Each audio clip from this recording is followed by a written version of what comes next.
My guest on today's episode is E.H. Drake. Maybe that stands for Emily Harris, or possibly Esmeralda Howitzer. Though Howitzer would be a really strange middle name. Let's try again. Esmeralda Henrietta? Wow, I'm really bad at this. Moving right along. E.H. Drake is the author of Blood Herring, The Vampire's Cold Case, and Blood Renegade. She's also a contributing author to an amazing anthology that just came out. I had the great privilege of seeing it at Twin Cities Con a few weeks ago. What a great con. I met many fantastic authors there, and I've already talked about it a little bit in past episodes. That does remind me, I'm not going to be discussing last weekend's con. I was in Columbus, Ohio at GalaxyCon, and I want to give an entire episode to the experience because it was formative and unique, challenging. And I'd love to share some of the things that I learned. So look out for that episode, maybe as soon as tomorrow. It really depends on what I can get done.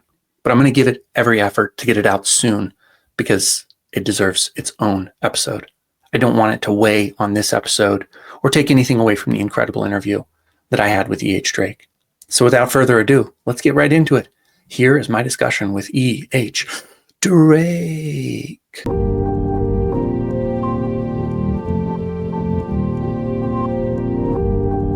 I feel like there are a lot of authors who have a different definition of what it means to rewrite. Talk a little bit about what rewriting is for you. Oh, gosh. So here's the thing, right? And you could just splice a GIF in for this. People are complicated, so all of us have different ways of doing things.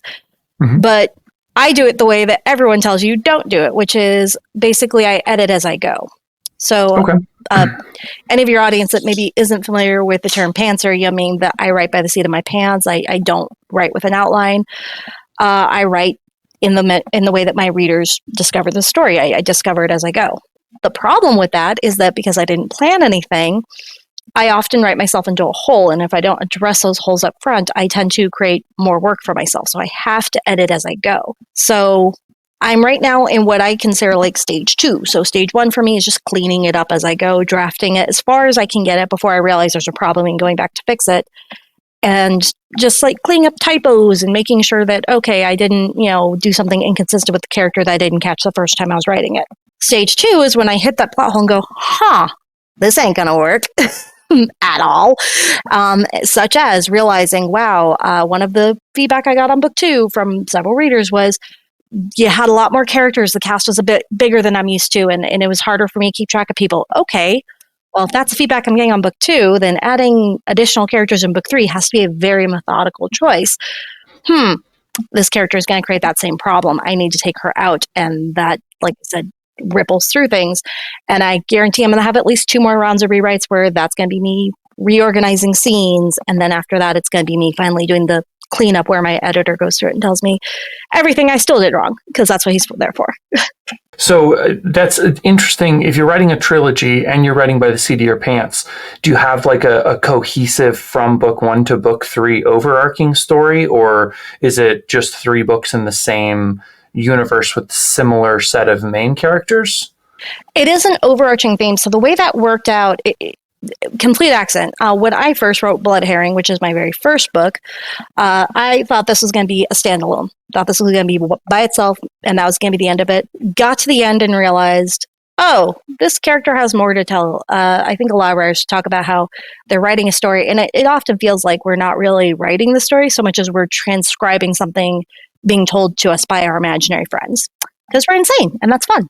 But yeah, I got to the end, realized there's more story to tell, so I just kept writing as my critique partner was going through the story and wrote a horrendous draft for book 2, but that gave me an idea of where book 2 was headed. So when I went through to edit book 1 on the revision side, I had a better idea of what to fix and what to foreshadow and da-da-da. It strikes me that that's the case. I've done both. The current book that I'm writing is closer to being written by the seat of my pants than the 3 preceding it, but it's still so. So how are you finding that experience, changing from pantsing to plotting? How are you finding that experience? Well, so it goes back ways. The first book I wrote, very similar to you, The Nine Lives of Marvin DeLong High, was never meant to be a series. It was going to be a standalone book. And I wrote it intentionally because I wanted to write something a little bit more commercial. It got the job done. I got myself a literary agent.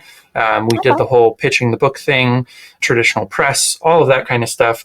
But wanting to do more with the book and realizing that there wasn't a really good chance to make a living with a standalone book as much as I could with a series, then I started to think about the characters. And I had already written Luke and Lyle into other stories with cameo appearances. So I knew that they were characters I really liked and wanted to return to. I just didn't realize I wanted a larger story.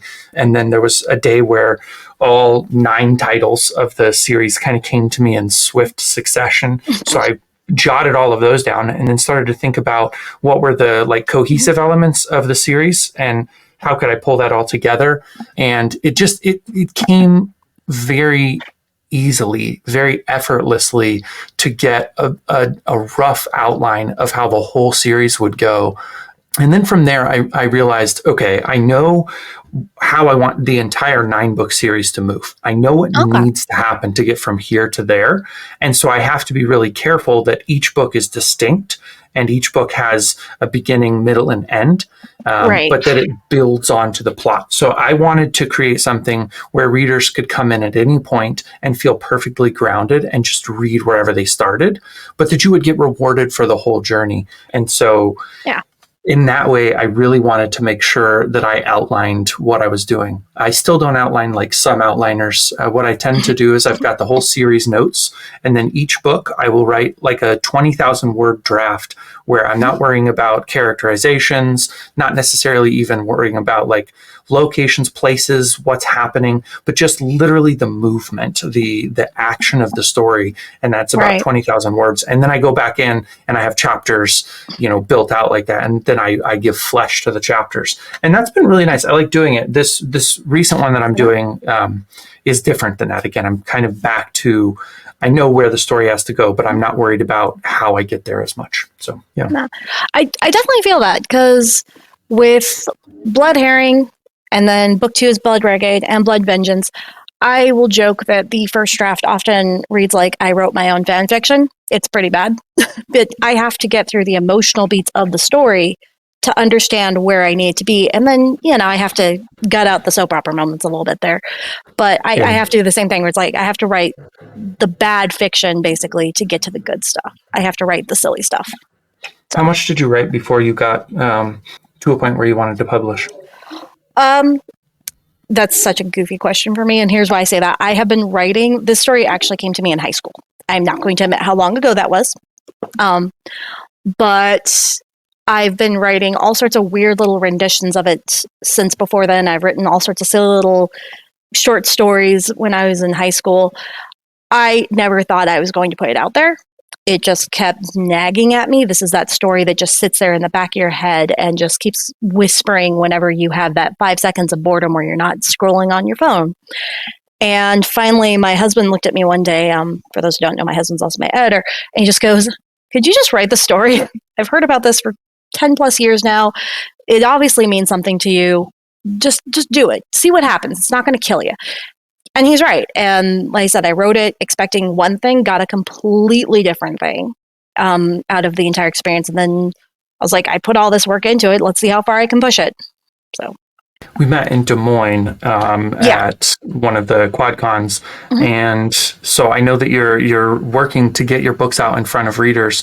What's the journey like? Where did you start trying to find readers? What worked, what didn't work, that kind of thing? I'm still in that infancy, right? I think the biggest thing I've learned is don't slam doors shut. Just like don't mentally slam them.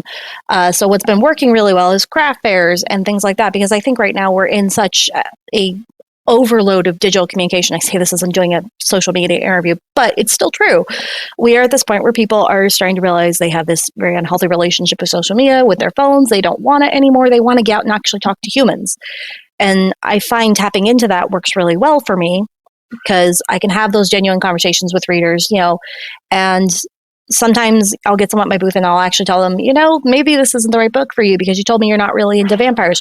Here's some other books we could talk about, And sometimes I'll still give it a shot just because I was honest with them. So that's been a huge part of it. And then lately, kind of doing something similar to you, I have started doing interviews on my own podcast.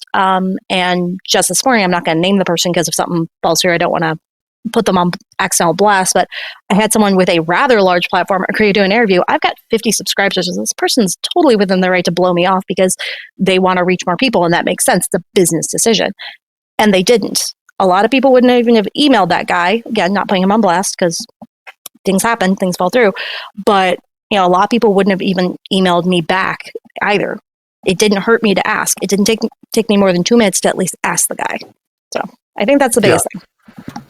Yeah, I'm on a journey where the in-person events, the comic expos, the tattoo fests, the craft fairs. I'm going to a gun show this weekend, so that's going to be really interesting. I'm curious to see what the outcome will be. But I'd heard from a lady at the Madison Tattoo Festival. She's like, gun shows are a really great place for vendors because men come looking for their guns. They bring their wives, and their wives are looking for something else to do. And I'm like, well, that's perfect. I mean, the vast majority of my readers are women. And so it seems like a good place to at least give it a crack, see what happens. But what I realize is I can only be in one place at one time when I go to these shows. And so if I can't figure out a way to get digital sales to take off in a more robust and consistent way, I really can't achieve my long-term goals and dreams. And with that in mind, what's your vision for your reach? How many readers do you want to reach with this series, with your future books? Like, what's your pie in the sky hopes for your writing? That is super cool. But did you know that the Luke in Time Mysteries now comes in a 4 audiobook omnibus? If you love gritty mysteries with a splash of dark humor and a twist of magical mayhem, you can dive into the Luke in Time Mysteries right now with all 4 audiobooks at a pay what you want price. That's right, I'm offering the omnibus, and you get to pay whatever you want, whatever you think it's worth. An Audible credit is $14.95 a month. You can get 4 books and pay as little as $1 or as much as 5 million. Whatever you want, whatever you deem worth it. The cool thing is you get the 9 Lives of Marva de Longhai, the 8-Ball Magic of Susie Q, and the 24/7 of a Russian named Roskov immediately, as soon as you contribute to this. And why am I doing it this way? Because I need to fund the 6 Sorrows of Shohei Matsui through this omnibus campaign.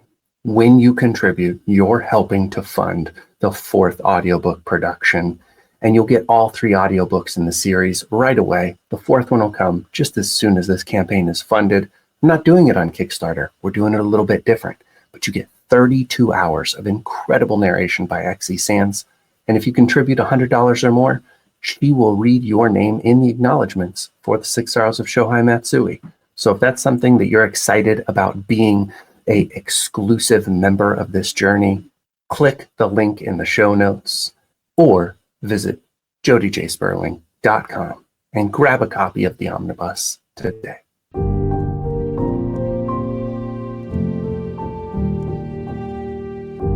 I mean, I'd love to pretend that I haven't done that silly thing that everyone does where they imagine themselves at J.K. Rowling levels, taking interviews at, Jimmy Fallon show or whatever, right? But I have. I'd love that.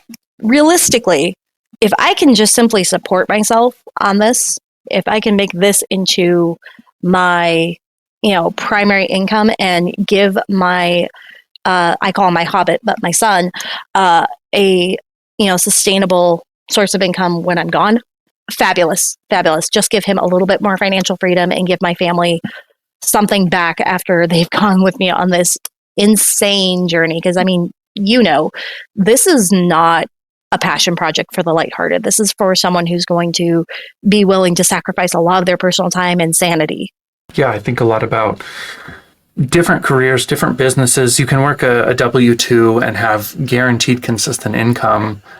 You can start your own business and have a lot of the same challenges that you do with writing. But the interesting part is anytime you're in the arts, you immediately put yourself in a position where you have to be in the top 1% of artists in order to make a living doing it. And there are a whole lot of artists who want to do it or have the pie in the sky, the hope that they'll achieve that. And this is just to make a living. You have to be top 1% just to make a living as an artist. I think about the professors that I had through school, and they're teaching not because they thought from an early age, I want to teach other writers how to write, but because they wanted to be full-time celebrated authors, and it didn't go their way, and they finally thought, how can I make a living doing it? Kind of. And that's not to disparage teachers, because I think teachers are amazing. It's just to say that, like, the people that I idolized for a really long time weren't even making a living doing it. So no. And back to your point, I mean, I'm a writer in big part because of a teacher. So yeah, absolutely. Not becoming, not becoming, I'm going to keep saying J.K. Rowling just because most people know her name, or Stephen King or whatever. That doesn't mean that impact is less. And I think that's one area that we always have to find that balance that we kind of lack in the writing community, is find the balance between being important to everyone and being important to the right people. Because I've read my reviews. I don't have a lot of them, but I do have reviews. And a lot of them are people saying, I met this author at a convention. She was so sweet. And I read her book and I love it. Oh my gosh, I've never thought of these issues from this angle, which is so funny because the said issue is not something I intentionally put into the book, but subjective art is a thing. Yeah. But yeah, I think that's one thing I've kind of started to come to grips with a little bit more this year's, again, pie in the sky, totally fine. I would love to do that. But I'm starting to get to a point of, sorry, I don't know if you heard that background noise there. Can't wait for that to stop. There we go. It's going to stop. There we go. Okay. But I've gotten to a point of recognizing that it's just as important for me as a writer and as a person to make sure that I'm remembering to be important to the people I need, not every single human being on the planet. Interesting. I mean, say more. I think I agree with you, but I want to hear more. Yeah, sorry, my train of thought got derailed by a little background noise there. But basically, how do I phrase this? Hold, please. No. Okay. For example, I had this incident, and sorry, this is going to sound tangential. It's not. It will come back to the point, I promise.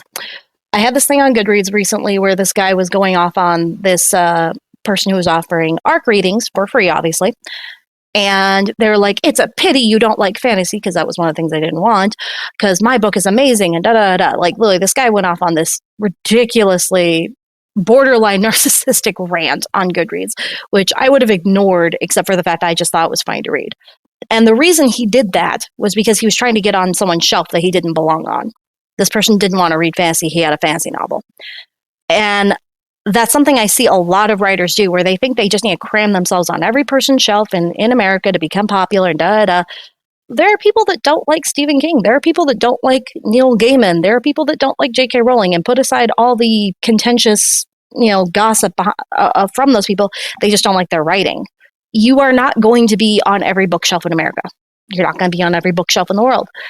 If you can accept that and find your people, and again, make sure you're still grounding yourself, I think, in your actual life, you're going to have a much better rate of success, I think, than trying to sell your book as though you're trying to auction it and trying to get everyone to take it home when you really want 4 or 5 people to take it home and actually read it and love it.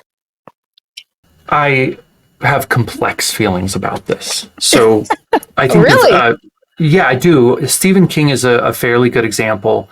Of late, he has, and I guess I say of late as in ever since he published Billy Summers, maybe a little bit before that, he has been so single-mindedly focused on politics that he has given his entire life to tweeting about it until after this election. And then he decided he couldn't even be on X anymore, and so now he's moved over to Threads. But it's really just for him to be as political as possible. But when you look at his books, for the vast majority of his career, he kind of weaved in and out of a lot of different genres. So when I hear people say, I don't like Stephen King, I often will ask, why? And right now, a really common answer, and it's happening more and more, is I don't support his political views. And then I'm like, okay, that doesn't really have anything to do with his writing. Right. like, have you read any of his books? Well, no, I haven't read any of his books. Okay, so you don't like a guy whose books you haven't read. Well, I don't like horror. Okay, he writes a little bit of horror, but he also writes literary fiction. Were you aware that he wrote Shawshank Redemption? Did you know that he wrote The Body? Did you know that he wrote The Stand? I mean, Green Mile is his as well, right? Exactly. Yeah. Yes. Which is when I do I'm not talking to you. I'm talking to like these hypothetical people who say they don't like Stephen King. And then they're like, well, no, I didn't realize he wrote that stuff. And I was like, you might want to read it. Well, he writes really purple prose. I prefer people who write at a higher level. Again, you haven't read him. Are you sure that he's purple? Because he wrote a great book called On Writing that really delves deeply into the craft. He's thinking deeply about the things he's writing. Do I take issue sometimes when his characters laugh at really strange moments? Like, does he have a tick where he has people laugh at tense moments and like it just happens in a lot of his books? Yes, we all have our ticks. We all have our things. But his characters are fully round. The stories are super complex and interesting. And so I'm saying all of this to say, I agree with you that it's really important to focus on the right people. The way I would define the right people is don't neglect the people who already read and love you to try to find new people. So nurture your audience that you have. But for me, I am completely open to the idea that everyone can love my writing. If they're going to dislike my writing, it's more than likely that they dislike me or that I've written a book that isn't up to snuff. And I do my best to write books that are snuff worthy. Yeah. Sorry, you made me remember because the whole thing you're talking about where Stephen King has kind of gotten himself into some contentious moments with Twitter is actually something I've been covering in my YouTube shorts. More just talking about the fact that, I don't know, I feel like the arts and activism is getting so commingled and I don't know that it's good. I don't know. Yeah. Because I feel like what you just said, so many people are missing out on literature because of Stephen King's political views. I'm just going to go on a limb. You and I probably don't agree on some things because you and I are humans. Right. And I probably don't agree with my favorite writer on many things because they are a human. Yeah. That is how that works. And we've lost that ability for nuance. But I think that's kind of in some ways, and I don't mean ours as in yours and mine, I mean ours as a community's fault because we are getting to a point of saying, oh, I believe this, I believe this, I believe this. Mm-hmm. When you read my book, anyone watching this, when you read my book, the last thing I want is for you to know what I think. I want you to determine what you think of it. Yeah. One of my very favorite reviews to this day actually told this whole thing about how I was, and I'm not going to say the name of the organization because it's not material to this, but we'll just say insert very political company here. How I was clearly representing insert political company here in my protesters in the book. I did not know what that company was. I had to look it up. Yeah. I had no idea, but that was their subjective interpretation. And number one, I learned something, yay me. But number two, that tells me that they got something really awesome out of the book because they took something out of it as an experience. It allowed their mind to wander into new and different realms. Yeah. And would that happen had I said where those protesters actually came from? I don't think so. Mm-hmm. I think that would have colored the experience in a way that is not necessary. Absolutely. There's early Stephen King. The Dead Zone is a book about a future president and a guy who, through the ability to see the future, discovers that this guy who will be the president is going to be a disaster and cause nuclear war, and he takes it upon himself to assassinate that president.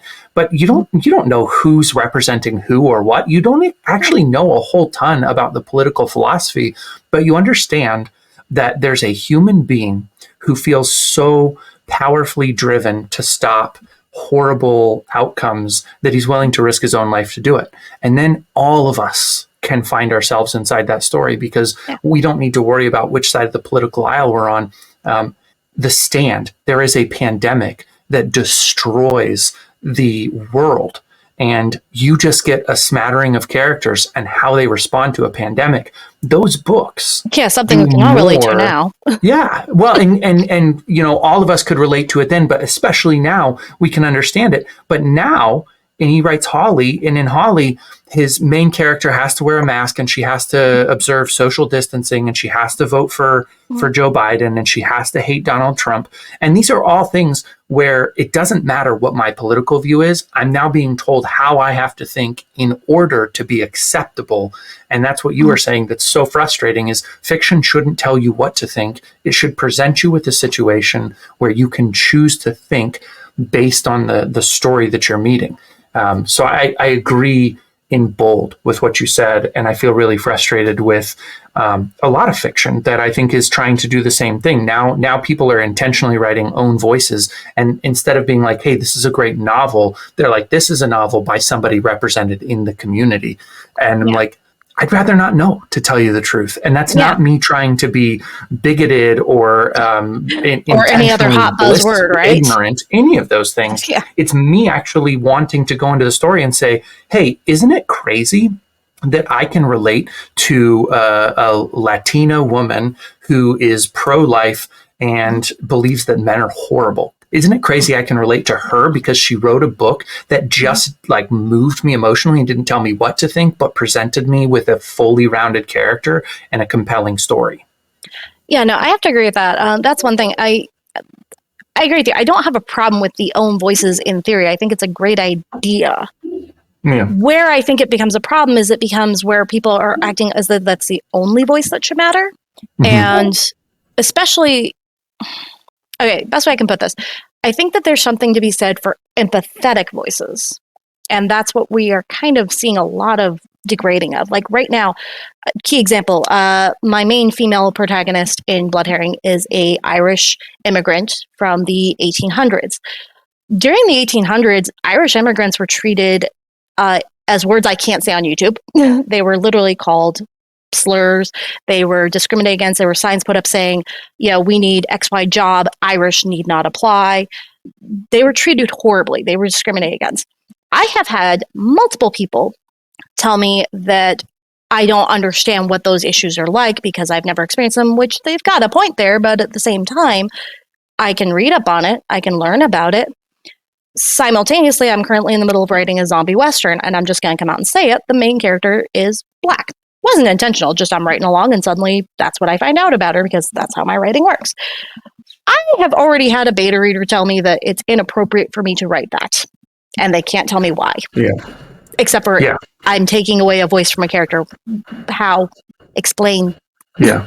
I think those things are frustrating. I agree with you. And I hope that we're like moving beyond it. I doubt we are right now, but I kind of hope we are, because the power of story is, empathy is a good word. Being able to put yourself in a different situation and learn about the world. If we're all supposed to stick in our own lawns and stay in our own lanes, then we're going to only get more and more bigoted and more prejudiced, because we're not allowed to even do a thought exercise of asking what would it be like. I don't want to name the book and the author because it would give away a lot of what my personal beliefs are, but there is an independent author who has recently put out a book that is very politically active. She's very open about her politics. But I have to say, even though I disagree fervently with the book, I love it. It's one of my favorite books. I mailed it to this person begging them to sign it. It expanded my thought process. It made me think of things in different ways. I'm not going to go so far as to say it fully changed my mind, but it gave me a more nuanced perspective. Yeah. And I've seen some books that I literally read the front of them where it's talking about trigger warnings and basically telling me what I'm supposed to think. And the first thing I do is put it back down. I'm like, no, I want something that lets me make up my own mind. Yeah, exactly. I think readers are craving that. So going back to a little bit of the marketing elements, you're going to shows and craft fairs and things like that. You feel like digital is a little bit of noise right now, but you also have felt like you'd like to reach a mass audience. What are the kinds of things you see yourself doing now, next 6 months, next year, to try to accelerate the number of readers you're reaching? So like I said, I am definitely doing the podcast, and I'm starting to interview more authors. That I think was the big thing this first year, because I only published my first book last year, 2023, for anyone who's watching this later. because of that, I really didn't want to put a lot of eggs into the marketing basket. When I say that, like running Facebook ads, things like that, or running even Amazon ads, because I didn't know what I was doing. And I realize I can learn by doing, but that's a lot of money to throw away. Plus, I've seen a lot of series, they usually take off after they're complete because people don't have to wait. They can binge read it. So right now, my big thing is growing, the YouTube, talking to more authors, learning about these things, because I feel like that's where I can really help also the community and not just myself. But once that's grown and I have my last book out, that's when I want to start putting more emphasis on interviewing marketers, because frankly, I think that's something, and I think you drive at this with your channel quite often. I looked at a couple of your videos, where the author community is kind of a little too timid. I say this as someone who hasn't done it yet because I'm still learning, but still, we're like terrified to even try, let alone learn. So that's where I kind of want to put my emphasis, is interviewing a lot more marketing people and learning from those other perspectives that aren't so in the literature community. Yeah, the challenge for me is doing a podcast, I think, is really valuable.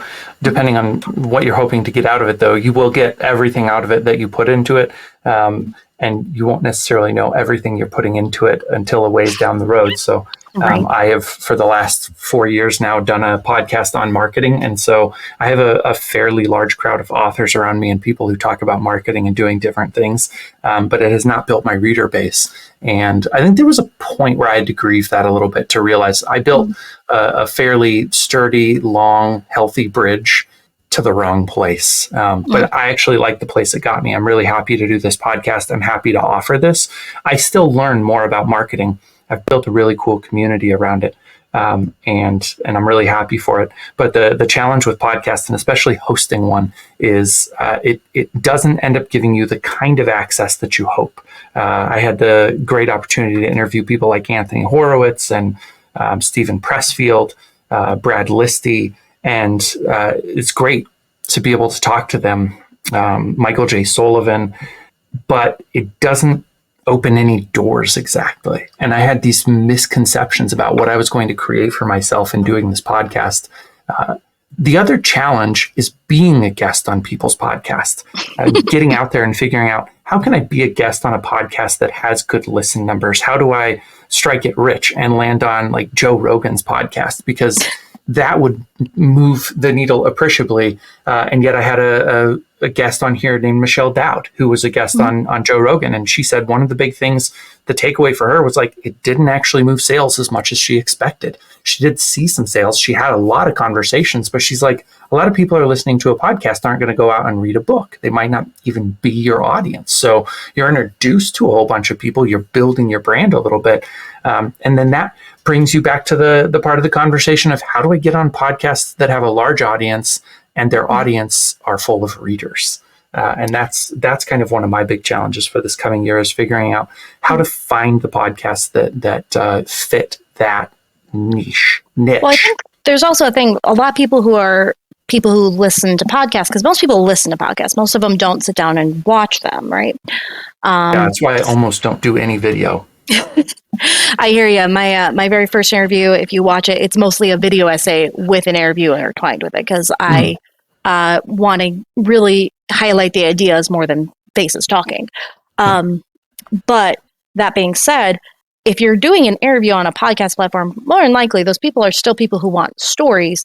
I think that's where we can still lean into the audiobook realm, just speaking from the marketing aspect that you were asking me about originally.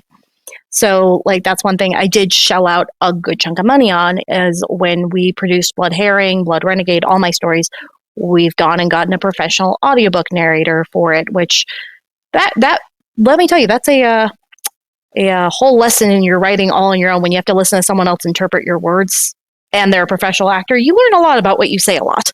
So yeah, I think really that's one area.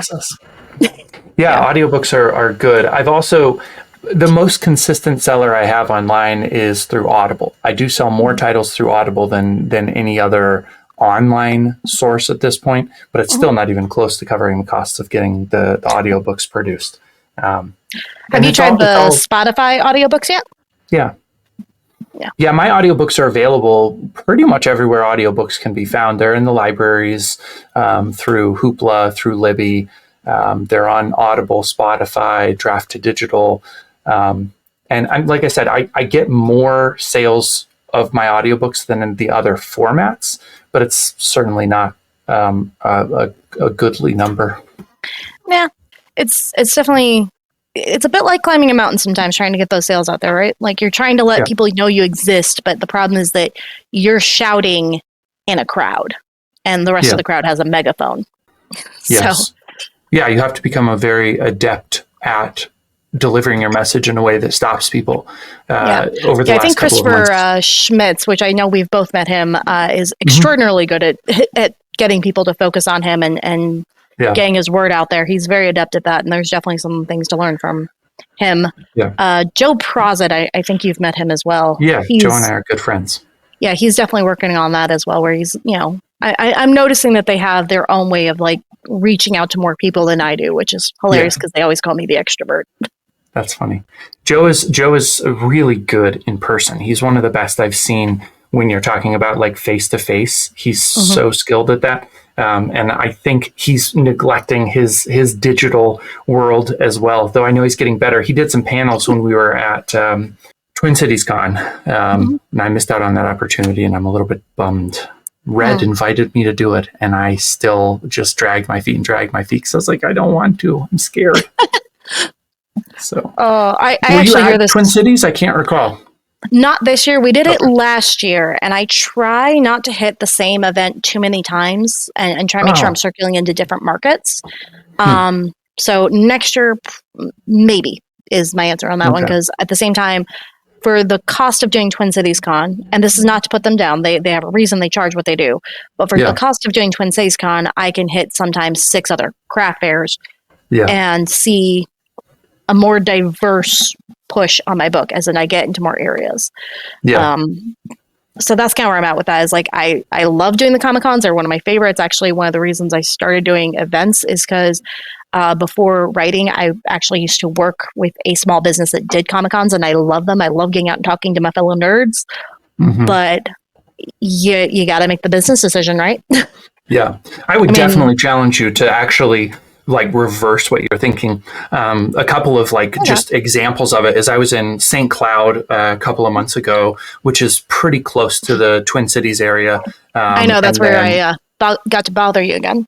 Yes, and then that's right. Yeah, so St. Cloud, then I was at SuperCon, and then Twin Cities Con, and I had like a half dozen people come up to me at Twin Cities Con and be like, "Oh, I just bought your book over here," and several times it happened where there was somebody else considering my book standing there, and they're like, "I loved your book. I got it here. I can't wait to read the next one." That's so sweet. And then I sell a book because they actually said how much they liked the book. So that's a huge part of it, is like you're actually going to see some of the same people, and they're going to travel the journey with you. So as long as you have new books to sell, going back to the same place is actually a really great way to deepen the relationship. So I would highly recommend it. That is part of it, though, is like if I don't have anything new. And at this time, I had one new book out, but it just was like, again, I had to make the decision between that and other events. Though, to your point, like I said, we did Twin Cities Con last year. That's actually where I met Chris originally. And when we did it, this woman came up, grabbed the book, left, right? Standard transaction. Very sweet woman. I'm sitting here doing this signing recently, like I'm talking August recently, in a distillery in St. Cloud. So just me setting up a signing that was very remote. I put up banners and everything, and there ended up being a political rally the same day. So my attendance went. But this one woman walked in, comes up to me, immediately walks to my table, just beelines it, right? And goes, "I got your book at Twin Cities Con. I didn't want to wait. I wanted to get the second book." Nice. That's awesome. Those are those are the best. Really enjoy that. And to your point, that also made it so more people, because there was a birthday party and other things going on, more people came up to my booth after that and started looking at, because they heard this woman say that she came specifically for this. Yeah. The other thing I've been thinking about is how I can do some weekday events. I don't have an answer for it yet. I'm wondering if I can arrange to do bookstores or something like that. I'm not super excited about necessarily extending my stay away from home, because I'm already gone quite a lot. but maybe doing like a Saturday, Sunday show at a Comic-Con and then arranging with a bookstore in that area to do a Monday night signing or something like that, so that you can hit a slightly different market, or even locally figuring out if I can go to like breweries, like you were saying, distilleries, places around town where maybe they have like a Wednesday night event that you can show up for. Because only being one of me and knowing that in-person events work really well, the more I can do, the more books I'm going to sell. So I would definitely urge the two places that I make the best sales, when you consider how much time I'm spending there, is small craft fairs. So little craft fairs I tend to do extraordinarily well at. When there's like 20 or less vendors, I actually have made numbers comparable to when I do QuadCon. And it'll only be 5 hours of my time. Yeah.